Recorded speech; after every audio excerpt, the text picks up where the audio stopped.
नमस्कार। होली पर चंद्र ग्रहण का साया में हमारे खास शो में आप सभी का बहुत स्वागत है और मैं हूं आपके साथ में अमनदीप। और इस बार होली कितनी ज्यादा खास रहने वाली है। इस बार होली पर 100 साल बाद पड़ रहा है चंद्र ग्रहण। इसका आपके जीवन पर क्या असर होगा, इस बार होलिका पूजा कैसे की जाए ताकि चंद्र ग्रहण का कोई भी असर ना हो, और साथ ही इस बार होली पर ऐसे कौन से संयोग बन रहे हैं जो कि आपको मालामाल कर सकते हैं। इन तमाम सवालों पर चर्चा करने के लिए हमारे साथ में स्टूडियो में मौजूद हैं ज्योतिषाचार्य पूजा भाटिया जी और साथ ही ज्योतिषाचार्य राकेश चतुर्वेदी जी। आप दोनों का बहुत स्वागत है। सबसे पहले पूजा जी, सवाल मेरा आप ही से कि इस बार होली पर चंद्र ग्रहण का क्या असर रहने वाला है और 100 साल बाद एक खास संयोग बन रहा है, तो ये लोगों के जीवन पर कैसे असर डालेगा। सबसे पहले न्यूज़ 18 के सभी दर्शकों को मेरी तरफ से होली की बहुत बहुत शुभकामनाएं। बहुत ही सुंदर प्रश्न किया है आपने कि 100 साल बाद ये संयोग पड़ रहा है कि होली पर चंद्र ग्रहण का साया है। इससे बहुत से लोगों के मन में बहुत से संशय है कि ये चंद्र ग्रहण है, साथ ही पावन पर्व होली का है, तो कहीं कोई विघ्न ना आ जाए, कहीं कोई टेंशन ना हो जाए, कहीं कुछ खराब चीज़ ना हो जाए। लेकिन मैं इसमें आप सभी को ये बताना चाहती हूँ कि चंद्र ग्रहण जो है भारत में बिल्कुल भी विजिबल नहीं है। 25 मार्च को सुबह 10:23 से लेकर दोपहर के 3:02 तक, यानी कि 4 घंटे 36 मिनट चंद्र ग्रहण की जो हमारा टाइमलाइन है ये रहने वाली है। और यही मेन टाइम होता है जब सब होली भी खेलते हैं, तो घबराने की ज़रूरत नहीं है क्योंकि चंद्र ग्रहण इंडिया में विजिबल नहीं है। मेनली वो अमेरिका, स्विट्ज़रलैंड और जर्मनी जैसे कंट्रीज़ में ही विजिबल है, तो आपको घबराने की ज़रूरत नहीं है। इसका सूतक भी मान्य नहीं है, आप निश्चिंत होकर होली खेल सकते हैं। इस दिन बहुत शुभ संयोग भी बन रहे हैं, जैसे रवि योग, सर्वार्थ सिद्धि योग, वृद्धि योग, तो बहुत ही शुभ संयोग है। अपने त्योहार को आप एंजॉय कीजिए और चंद्र ग्रहण के लिए बिल्कुल भी आप मन में किसी तरह का संशय ना रखिए। राकेश जी, मैं आपके पास पे आऊंगी। जैसे कि पूजा जी ने बताया कि चंद्र ग्रहण का असर भारत में नहीं पड़ेगा, लेकिन अगर बात करें चंद्र ग्रहण की तो इसे धन की हानि के तौर पर भी देखा जाता है, तो ऐसे में क्या उपाय लोगों के लिए ताकि उनको धन की हानि ना हो। देखिए, सबसे पहले आपको होली की शुभकामनाएं आप सभी दर्शकों को। चंद्र ग्रहण को ही नहीं, इस होली और होलाष्टक के दिनों को भी धन हानि से जोड़कर देखा जाता है। क्यों? इसका एक छोटा सा सूक्ष्म कारण भी बता दूं जिससे भ्रम भी दूर हो जाए।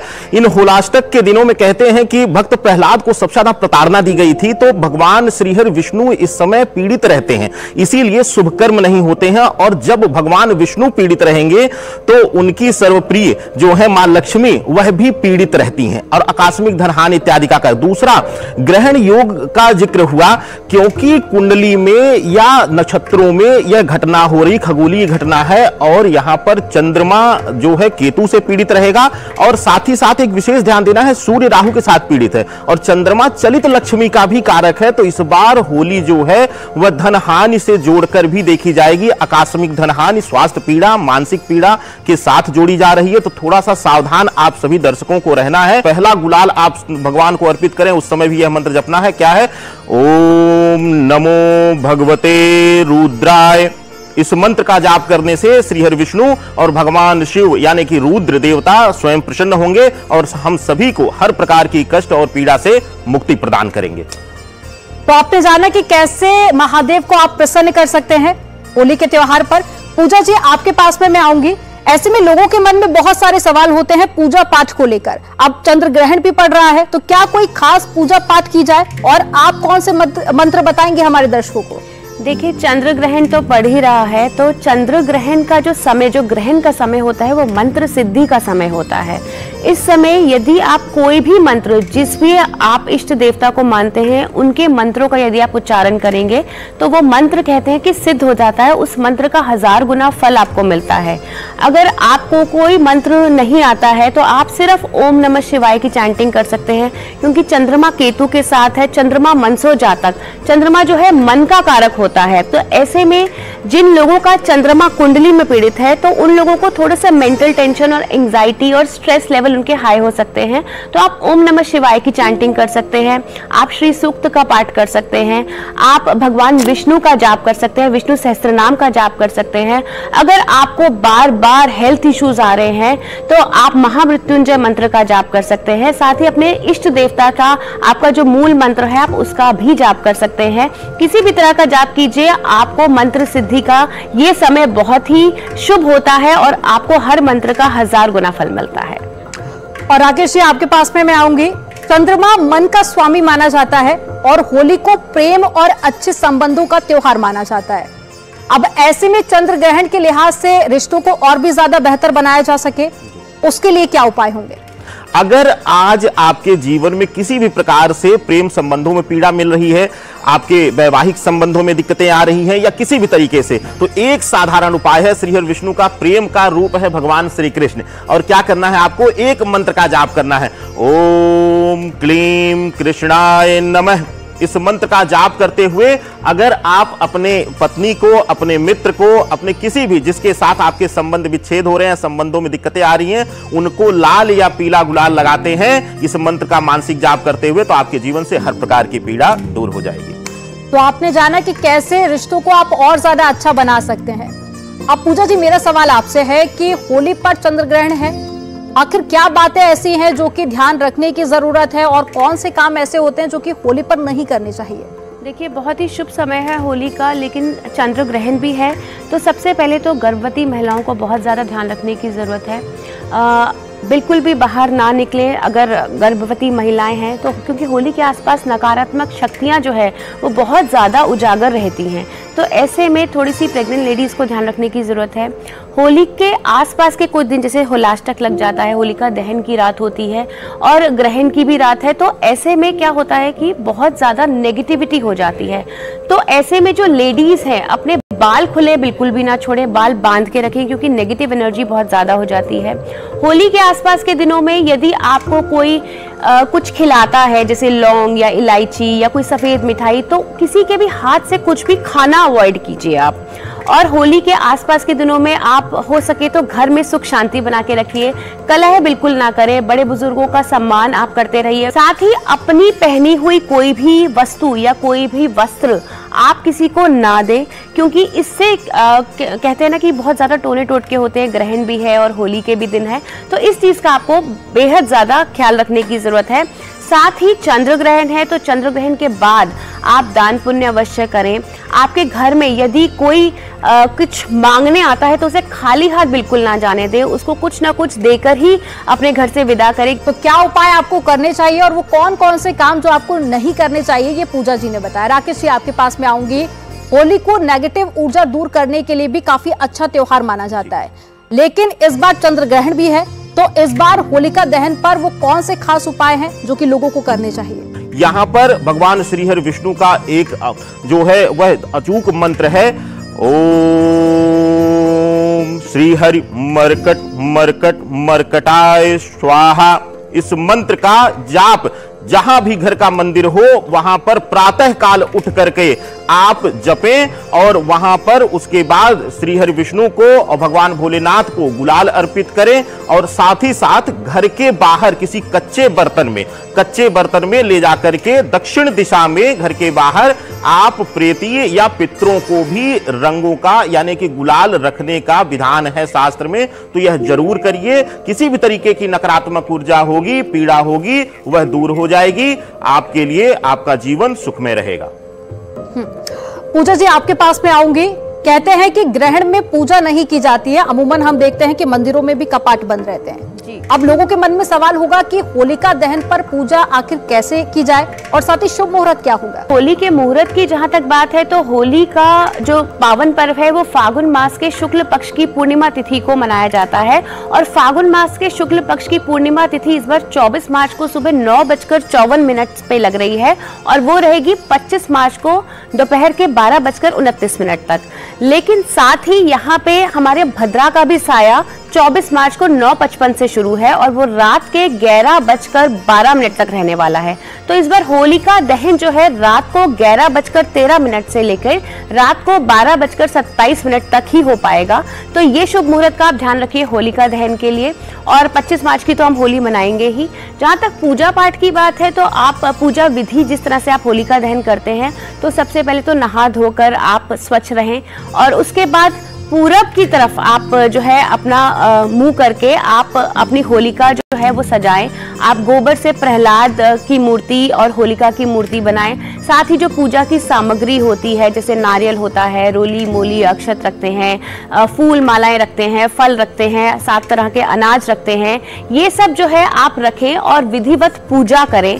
साथ ही आप होली की जो है जब होली की अग्नि जलती है तो आप उसकी परिक्रमा करते हुए आप जो है अपनी मैनिफेस्टेशंस कीजिए। जो भी आपकी जिंदगी के कष्ट हैं आप होलिका के कहते हैं ना कि होली की आग में आपकी जिंदगी के सारे कष्ट जो है वो दूर हो जाते हैं, आपके जितनी भी जिंदगी की परेशानियां हैं वो दूर हो जाती हैं। आप विधिवत पूजा करके आप जो है अपनी जो भी आपकी इच्छाएं हैं वो आप रख सकते हैं और इसी तरीके से आप होली का पावन पर्व मना सकते हैं। तो आपने जाना कि कैसे विधि विधान के साथ में पूजा की जाए। राकेश जी आपके पास में आऊंगी। ऐसा माना जाता है कि अगर स्वास्थ्य से संबंधित कोई समस्या है तो भी आप होलिका पूजा करके उसे दूर कर सकते हैं। तो वो कौन सी ऐसी विधि होगी, क्या ऐसे उपाय हैं ताकि अगर हेल्थ रिलेटेड कुछ इश्यूज हैं लोगों को तो उसे ठीक किया जाए? किसी को भी अकारण कुछ न कुछ बीमारी होती रहती है, दवाएं असर नहीं करती हैं, टेस्ट कराते हैं, कोई चीजें रिकवर कुछ दिखती नहीं है, कोई बड़ी बीमारी नहीं निकलती है। तो ऐसे में चाहे आप होली जलाते हुए या फिर अगले दिन यानी कि 25 तारीख को जब हम होली मना रहे होंगे उस दिन 11 लौंग और 11 इलायची लेकर दाहिने हाथ में और थोड़ा सा गंगा जल ले लीजिएगा और आप शांत मन से 11 बार इस मंत्र का जाप करिएगा। ओम उग्रम वीरम महाविष्णुम ज्वलंतम सर्वतोमुखम नरसिंहम भीषणम भद्रम मृत्युम नमाम्यहम। इस मंत्र से भगवान श्रीहरि विष्णु का वह विकराल स्वरूप जो नरसिंह अवतार का है, जिससे कहते हैं कि मृत्यु भी भय खाती है, तो अगर किसी भी तरीके की पीड़ा होगी, किसी की कुंडली में अगर अकाल मृत्यु की पीड़ा भी होगी तो वह भी दूर होगी। और यह जो 11 लौंग 11 इलायची आपने लिया हुआ है, यह अगर होलिका दहन के समय प्रयोग कर रहे हैं तो उसी में आप डाल दीजिए। और अगर होली के दिन यानी 25 तारीख को आप इसको ले रहे हैं तो यही 11 दिनों तक आप किसी पदार्थ में, चाहे चाय में, चाहे इसका चूर्ण बनाकर के किसी न किसी प्रकार से प्रथम आहार में आप इसको लीजिए, यानी कि इसको खाइए एक एक करके। तो आपके जीवन से हर प्रकार की पीड़ा, स्वास्थ्य पीड़ा हो या मृत्यु भय हो, वह भी दूर होगा। दंपति के जीवन में बहुत ज्यादा प्रॉब्लम आ रही है मैरिज से रिलेटेड, तो उनको क्या करना है? उनको होली वाले दिन जैसे कहते हैं ना लाल बाती का दिया जलाना है, माँ लक्ष्मी की पूजा करनी है और उनको जो है आपको प्रसाद अर्पण करना है। प्रसाद किस चीज का बनाना है? आपको खीर का भोग लगाना है। यदि पति पत्नी मिलकर खीर का भोग लगाते हैं तो कहते हैं कि उनके दंपति जीवन में जितनी भी परेशानियां आ रही हैं वो कम हो जाएंगी। अगर परिवार में बहुत ज्यादा खटपट रहती है, हस्बैंड वाइफ की नहीं बन रही है, तो आपको क्या करना है? आपको एक सूखा नारियल लेना है, उसमें चीनी भरनी है और होलिका दहन की परिक्रमा जब आप कर रहे होते हैं तो होलिका दहन में वो सूखा नारियल चीनी से भरा हुआ आपको उस अग्नि में डालना है। इससे आपके जो रिलेशनशिप में जो भी नेगेटिविटी है वो धीरे धीरे खत्म होनी शुरू हो जाएगी और आपके रिश्ते और भी पॉजिटिव और मधुर होते जाएंगे। अगर आपको लग रहा है कि हस्बैंड वाइफ में नहीं बन रही है, बहुत ज्यादा खटपट हो रही है, घर में कलेश हो रहा है, तो आपके काम भी बहुत ज्यादा अटक रहे हैं, तो ऐसे में आपको क्या करना है? अपनी लंबाई का, जितनी आपकी हाइट है उतनी हाइट का आपको एक लाल धागा लेना है, उसको नारियल में लपेटना है और उसको होलिका दहन की अग्नि में समर्पित करना है। और साथ ही ये कामना करनी कि आपकी जिंदगी में, आपके परिवार में जितने भी कष्ट आ रहे हैं वो सब कष्ट आपकी जिंदगी से दूर हो जाए। अगर किसी कन्या का विवाह नहीं हो रहा है तो होली वाले दिन आपको क्या करना है? शिवलिंग पर हल्दी की गांठ अर्पित करनी है और ओम नमः शिवाय का जाप करना है। साथ ही आपको क्या करना है? पान का पत्ता लेना है, लौंग लेनी है, 5 लौंग, 5 इलायची और 5 हल्दी की गांठ यदि आप समर्पित करते हैं होलिका वाले दिन, तो भी आपकी जो विवाह संबंधित समस्याएं हैं, जो विवाह के योग नहीं खुल रहे हैं, कोई विघ्न आ रही है, तो विघ्न आपकी दूर हो जाएगी। अगला सवाल राकेश जी मेरा आपके साथ में है। होलिका दहन की राख भी काफी ज्यादा खास होती है, उसको लेकर भी लोग कई तरह के उपाय करते हैं। होलिका की राख से जुड़ा हुआ कोई आप उपाय बताइए ताकि जिससे लोगों को सौभाग्य की प्राप्ति हो सके। होलिका दहन के बाद तदोपरांत जैसे ही राख ठंडी होती है, प्रथम होली जो खेली जाती है, जो प्रथम हम किसी को लगाते हैं वह राख ही लगाते हैं। तो अगर किसी बच्चे को देखिए, दो तरीके से इसका प्रयोग कर सकते हैं। पहला तो प्रथम जो आप होली के उपलक्ष्य में कुछ लगाएं, अपने चेहरे पर तिलक करें, वह होलिका के राख से ही करें। उससे क्या होगा कि आपके जीवन में किसी भी तरीके की नकारात्मकता है, किसी भी तरीके की रुकावट आ रही है, कार्यों में रुकावट आ रही है, बाधा आती है, काम बनते बनते बिगड़ रहे हैं, तो भी वहां पर आपको लाभ होगा। बच्चे को तिलक करिए और भगवान शिव और विशेष रूप से श्री हरि विष्णु का स्मरण करते हुए, मां लक्ष्मी का स्मरण करते हुए कि मां रक्षा करिए हर प्रकार से। दूसरा एक विधान है राख का, होलिका के राख का, कि अगर हम होलिका के राख से पहला तिलक करते हैं तो उस दिन किसी भी प्रकार का अगर अनिष्ट योग, जैसे कि सूर्य राहु की युति बन रही है, ग्रहण युति है, और साथ ही साथ चंद्रमा केतु प्रभावित कर रहा है और ग्रहण भी है, तो आज इस बार होली पे तो जरूर आप लेकर के राख और भगवान श्री हरि विष्णु या फिर भगवान शिव के मंत्र के साथ और बीज मंत्र लीजिएगा, जो महामृत्युंजय का बीज मंत्र है, ओम हौं यूं सह। इस मंत्र से अगर तिलक करते हैं, और सबसे पहले अपने बड़ों को भी प्रणाम करके तिलक करिएगा और अपने माथे पर भी तिलक करिए, या बच्चे के माथे पर अगर तिलक करते हैं इस मंत्र के साथ, तो यह अमृत संजीवनी योग का निर्माण करेगा और आपके जीवन में कभी भी किसी तरीके की कोई पीड़ा नहीं आ पाएगी। तो राकेश जी ने यहाँ पर राहु का जिक्र किया, इसी से जुड़ा हुआ मेरा अगला सवाल है पूजा जी आपसे। ऐसा माना जाता है कि शनि राहु केतु से संबंधित कष्टों को दूर करने के लिए भी होलिका दहन की पूजा की जाती है, और इस बार चंद्र ग्रहण भी है, तो किस तरह से पूजा की जाए और क्या खास उपाय हैं?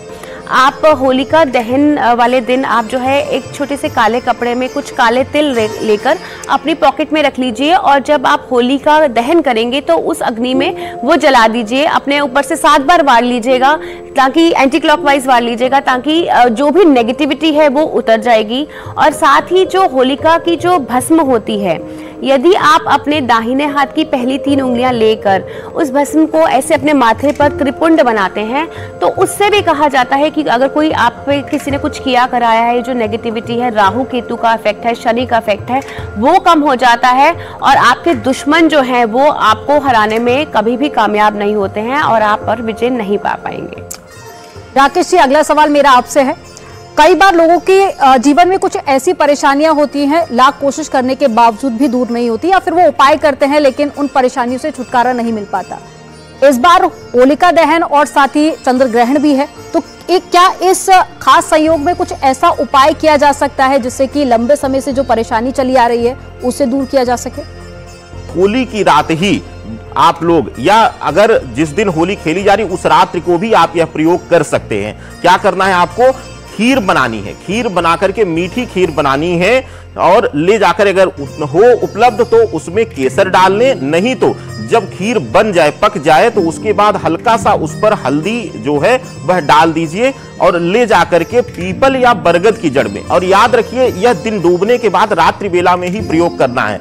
अपने हाथ से ले जाइए, जिसके भी जीवन में यह पीड़ा हो वह ले जाकर के पीपल या बरगद की जड़ में ले जाकर के रखे, कहीं एकांत अगर पौधा मिल जाए तो ज्यादा अच्छा है, और वहीं पर बैठ करके कुछ देर श्री हरि विष्णु के मंत्रों का, नाम का, चाहे वह भगवान श्री राम के ही नाम का जाप करें या फिर ओम नमो भगवते वासुदेवाय, यह मंत्र बीज मंत्र करें। पूजा जी, राशियों को अगर चंद्र ग्रहण और होली से जोड़कर देखें तो लोगों के मन में एक सवाल होता है कि उनकी राशि पर कैसा असर रहेगा, तो क्या कुछ ऐसी भी राशियां हैं जिनको सावधान रहने की जरूरत है? देखिए, जिस तरह से चंद्र ग्रहण है, और चंद्र ग्रहण जो है, अगर हम कर्क राशि की बात करते हैं तो कर्क राशि के स्वामी चंद्रमा है और वो खुद ही ग्रसित हैं, तो कर्क राशि वालों को थोड़ी एंग्जाइटी हो सकती है, मेंटल टेंशन हो सकती है।